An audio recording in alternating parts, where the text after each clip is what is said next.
All right, welcome to the Sharp Mind Show, episode 61, coming at you Monday through Friday between 5 and 6 a.m. live. I'm Nate, your host, the Fit Future MD. Make sure you shop at InterSell.com. Pick you up a cool, inspirational t shirt today. All right, let's do it. So, China agrees to buy 25 million tons of soybeans from the U.S., and the U.S. is going to decrease the Chinese tariff. So basically, Z and Trump came together on the table, finally got together, and hopefully have hashed out this little trade war we got going on. Hopefully, buying these soybeans will help our farmers um, because obviously you go to plant and you don't know if there's actually a buyer. At the end of the year, you plant on faith, kind of, and so hopefully the farmers will survive with their soybeans being bought. Um, so that is a good thing. Let me know what you guys think about this deal. Is this another partial deal? Um, Something that can't really be maintained? Or is this something we can agree to permanently and kind of keep the trade war here at bay? Let me know what you guys think in the comments below. This episode is brought to you by London and the Googly Goo, which is my wife's children's book. Be sure to check out London and the Googly Goo, available on Amazon. If you have kids, nieces, nephews, be sure to check out London and the Googly Goo. All right, so let's go on investing. All right, we've all heard of the magnificent. We have all heard of the We've all heard of the Magnificent Seven: Apple, Microsoft, Amazon, Alphabet slash Google, Meta, Nvidia, and Tesla. Right, Magnificent Seven. So why don't I personally invest in the Magnificent Seven? Number one, extreme concentration risk. Right, the Magnificent Seven now makes up over 30% of the S&P 500's total value, right? So these seven companies are 30% of all the value of the largest 500 companies, meaning that the market's performance is completely dependent on these seven companies, right? And don't get me wrong, these companies have basically made themselves such brand names that it's very difficult to even think about getting rid of them, right? Um, like we just got brand new Apple. I just got a brand new Apple iPhone. Obviously, my wife is a Samsung girl. Um, but so, like for example, Apple, 45% of all of Apple's revenue comes from purchasing an iPhone. If they ever find something that's better than the iPhone, or something that gets pushed away from the iPhone, just like the BlackBerry back in the day, there goes Apple, right? Because people aren't buying Mac computers. The Mac computer is not superior to Microsoft's computers, right? People aren't buying the iPads, right? Basically, like these cell phone companies are basically giving away iPads so you buy their service, right? Um, so nobody really thinks it's cool to have an Apple Watch, right? Like watches, regular watches that are 10,000, 50,000, $100,000 watches.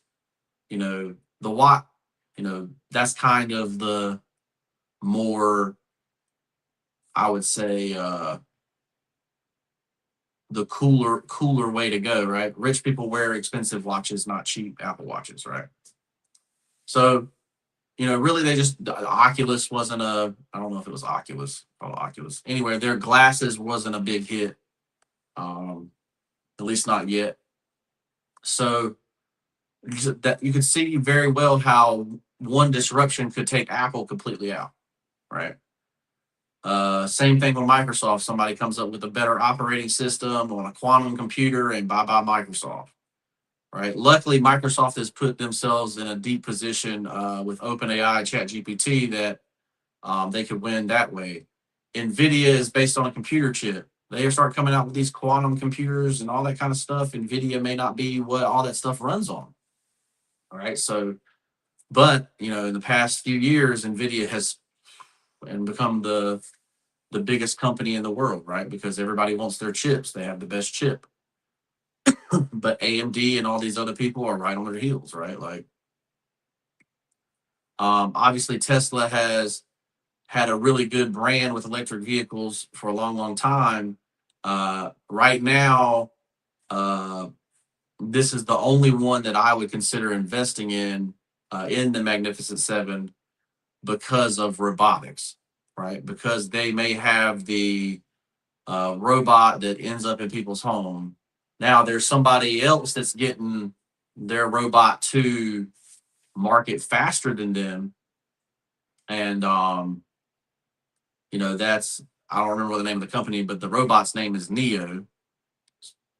Surprised that's not like taken already, but um, you know, and of course Meta is this big, it's Facebook, Instagram, WhatsApp, that kind of stuff. Well, like, it really would not take much for the next generation to say, well, you know what, I don't really like this app. I don't like seeing all these ads. I'm not paying $9.99 a month not to see these ads.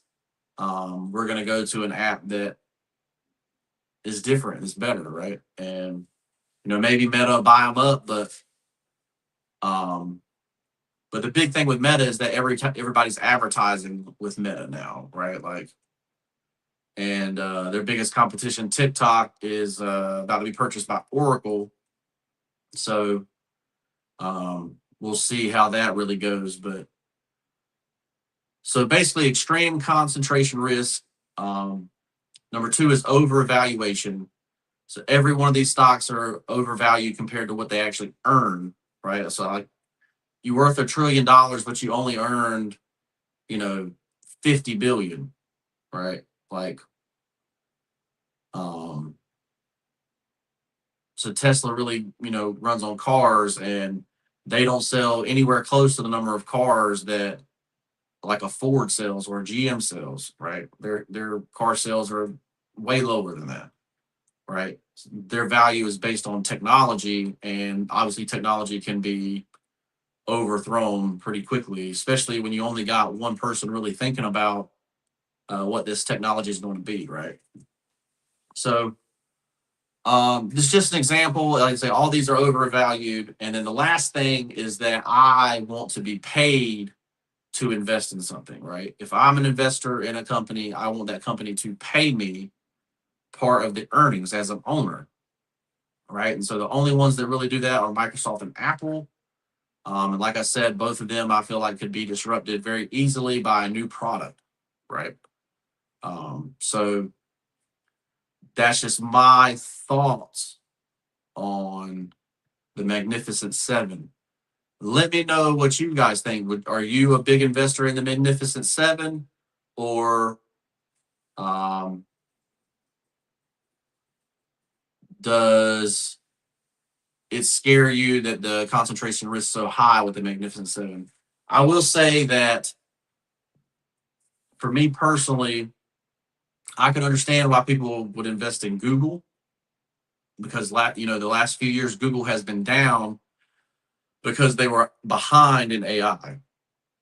But now with Gemini, they've caught up, right? So they're still making a crap ton of money on search because of Gemini. Like I say, now you Google something and Gemini gives you the answer at the top. Like, it's a lot better than it was, where it was coming up with these articles and it was all sponsored and all this other crap. Like, that AI generated answer is really what people actually want. So I can see where people invested in Apple, I mean not Apple, Google Alphabet, because of that, right? Because they were actually a undervalued stock, right? Compared to the other ones who are overvalued. But let me know what you guys think in the comments below. All right, let's go with life coaching today, right? So this guy writes in, he says, how do I stop feeling stuck when I'm doing everything right, but nothing's changing, right? So if you're doing something every day and the needle's not moving, it means the stuff you're concentrating on is not what you need to be concentrating on, right? So if you do the same thing every day and nothing changes, that's called insanity, right?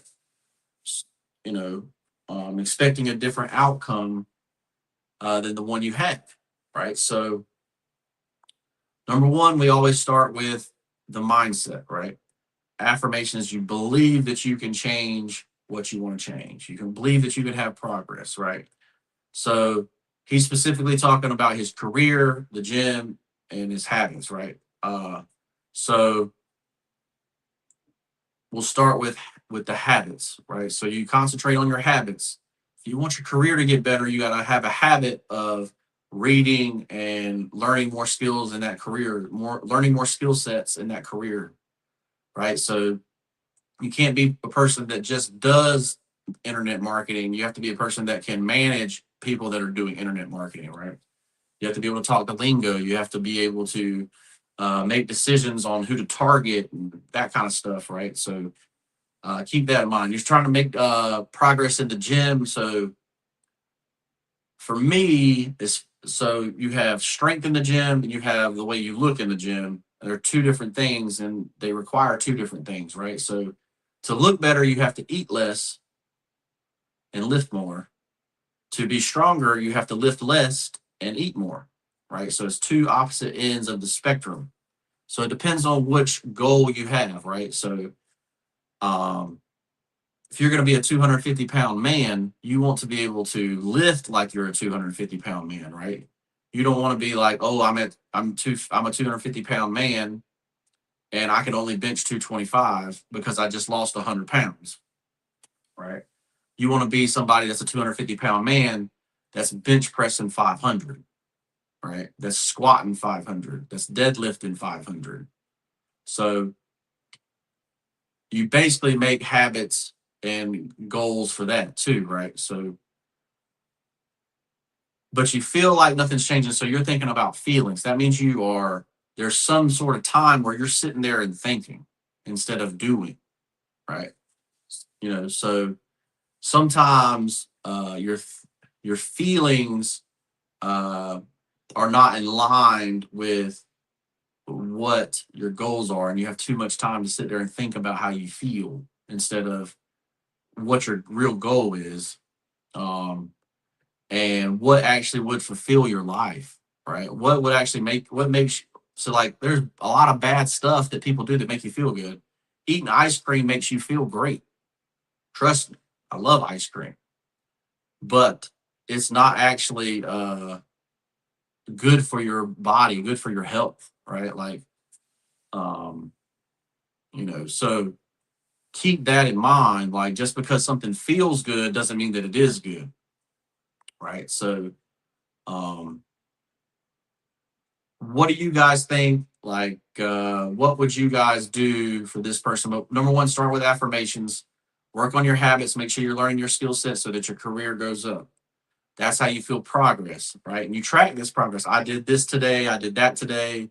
You know, whatever you need to do so that you start actually having progress in your life.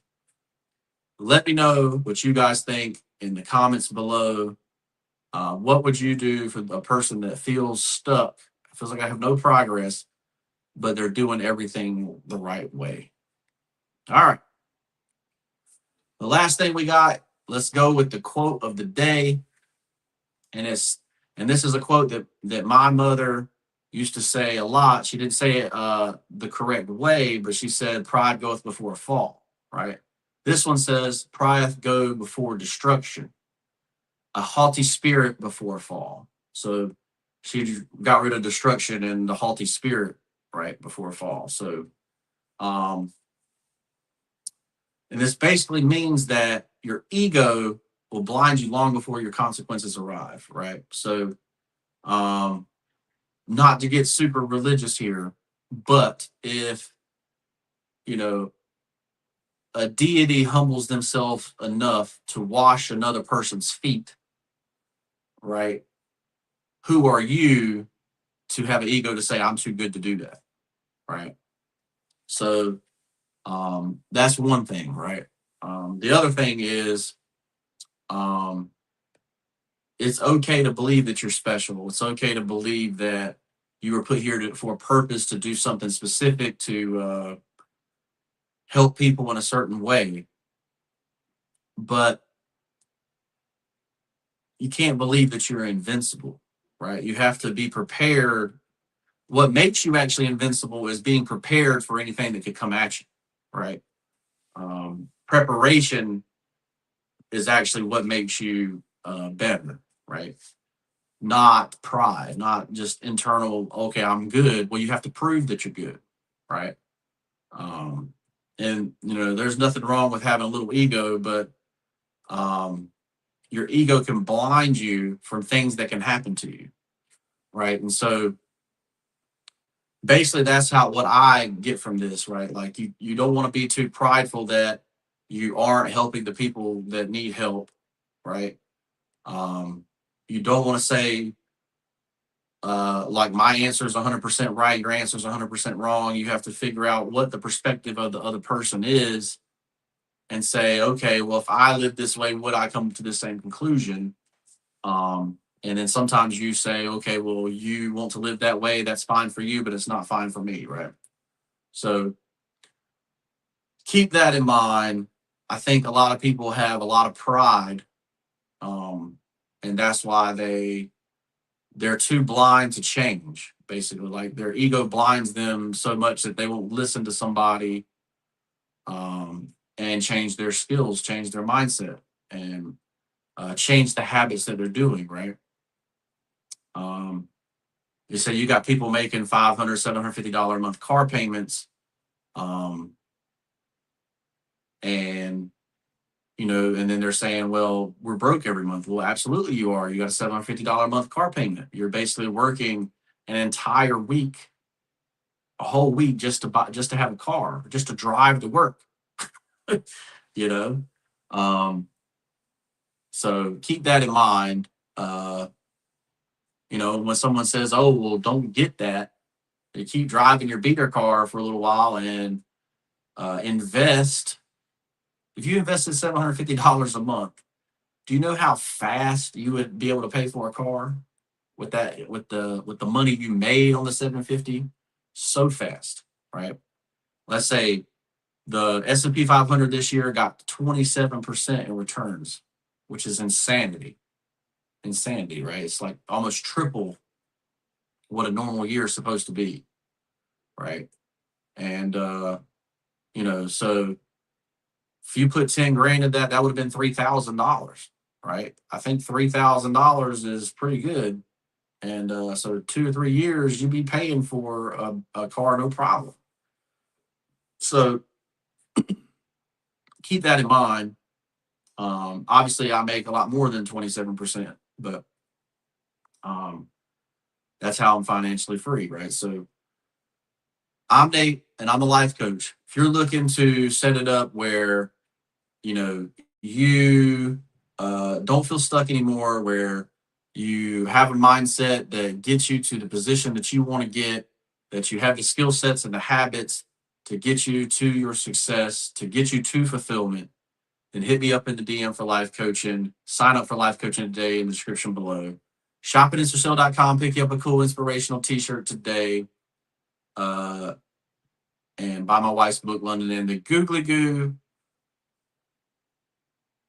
Like this video, subscribe to the channel, share the video with somebody that needs it, and we'll see you in the next one.